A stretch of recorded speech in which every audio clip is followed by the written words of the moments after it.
Mas continua para você. Hoje, quinta-feira, a gente está falando de saúde aqui no Ver Mais, saúde dos ouvidos, nariz, garganta. Para isso, a gente está contando aqui com a ajuda do Dr. Luiz Fernando Granzotto, aqui de Chapecó.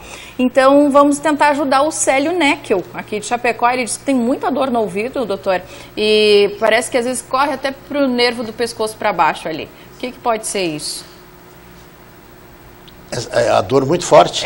Que às vezes porque aí pode ser, ou pode ser uma infecção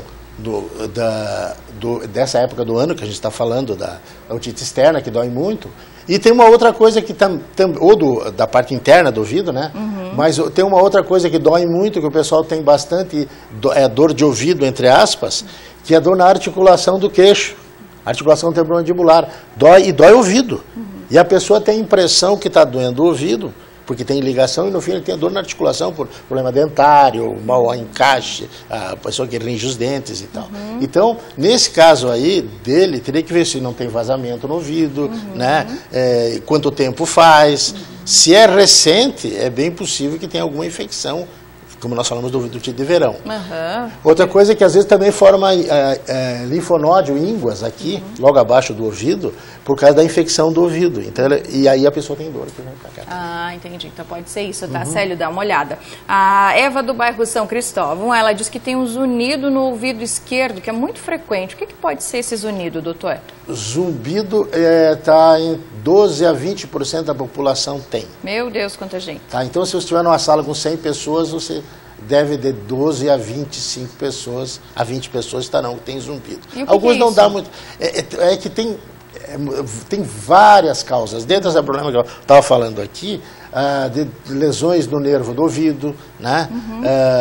Cerume no ouvido da zumbido, obstrução, pessoas que têm pressão alta, tem zumbido. Então, é uma pesquisa muito grande para detectar o zumbido das pessoas. E às vezes você detecta e é um fato consumado, quer dizer, quem tem uma lesão no ouvido, uma surdez do nervo, até pessoas que se expuseram há muito tempo em barulho, só para complementando, diabetes, problema de tireoide, mais ou menos em resumo, são casos de surdez. Isso tem que ser investigado para ver o que se pode fazer. Tem como aquietar esses zunidos? Aquietar, e dependendo da coisa, tem casos que não tem como. Você não tem como fazer, porque às vezes o zumbido está lá dentro da cabeça, seria no sistema límbico, e ali ele está aqui está marcado ali, e o som nem está no ouvido, ele está mandando e a gente sente aquilo que seria o zumbido no ouvido. Hoje está aparecendo alguns aparelhos auditivos que bloqueiam esse zumbido, né? Mas é uma situação, para nós, para a nossa especialidade, é uma das coisas chatas, é o tal de zumbido, uma vez que a população de 12 a 20% tem, né? Nossa, é muita gente mesmo. A Nanda de Capinzal, ela está pedindo uma sugestão, doutor, de como identificar se o bebê está com dor de ouvido, que é difícil com a criança mesmo, né? E ela até está falando aqui daquele algodãozinho com alho ou com óleo que os antigos pediam para colocar, né? Porque, por exemplo, uma criança que tem refluxo simula dor de ouvido. Tá? Ela faz com a cabeça assim. Então, é olhar o ouvido, tem que ser examinado. Tem que ser, a história do apertar no ouvido também não é um troço muito fiel de dizer, a não ser que está com uma infecção muito aguda. Então o melhor é ser avaliado. E os pediatras hoje têm muito boa formação nisso para olhar essa parte.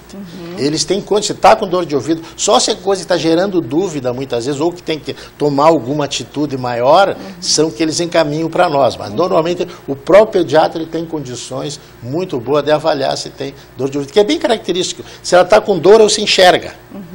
Mas eu digo, a mãezinha, como é que pode perceber isso? Não, aí a criança chora muito, o que está um pouquinho maior põe o dedo no ouvido, faz assim com a cabeça, que também tem outras coisas que dão também, mas em princípio é o que se pode sentir, a criança não quer comer direito, entendeu? Por exemplo, tem coisas crônicas no ouvido que a criança não come também.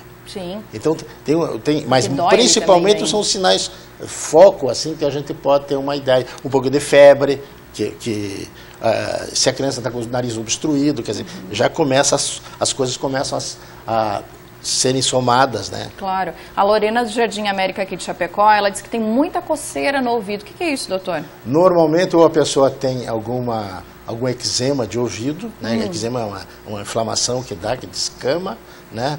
Ou pode ter alergia, né? Que são as coisas, às vezes, fungo no ouvido, que é uma das coisas que da história nós falamos de entrar na água, sim. O fungo pode formar fungo também, fungo do ouvido, mas são as coisas principais que geram coceira no ouvido. Tem pessoas que têm psoríase, dermatite seborreica, que são as doenças que dão na pele que pegam no ouvido também. Mas, em geral, tem alguma coisa. Quando coça, tem algum problema. Muito bem.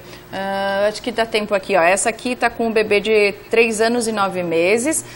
O diagnóstico foi as amígdalas estão muito grandes e está atrapalhando na audição deles. Pode acontecer mesmo, doutor? Como é que corrige? Pode, porque junto com o tamanho das amígdalas tem o tamanho das adenoides. Então, às vezes adenoides muito grandes, elas além de crescer de cima para baixo, que causaria obstrução respiratória, na lateral elas podem também trancar a comunicação do ouvido com a garganta, que será a trompa de Eustáquio. E aí, por de coisas de contaminação, o ouvido também sofre por causa dessa contaminação com a parte de trás da garganta, atrás do palato, né? Então, pode ter isso aí mesmo. Então, quando tem essas coisas de ouvido crônico, a gente se investiga direto essa parte da amígdala grande e da adenoide. Ótimo. Nossa, a gente tem bem claro. A gente tem tanta pergunta aqui, doutor, que nós ia ficar até de noite aqui se a gente quisesse, viu, responder. Mas não dá, né? O doutor tem paciente lá para atender também. Okay. Doutor, muito obrigada pela nossa conversa. As informações foram ótimas. Eu que agradeço. Muito obrigado. Imagina, até uma próxima. Beleza, obrigada a você de casa também pela companhia. Você fica com a Hora da Venenosa e a gente se vê de novo amanhã aqui no Ver Mais, combinado? Boa tarde.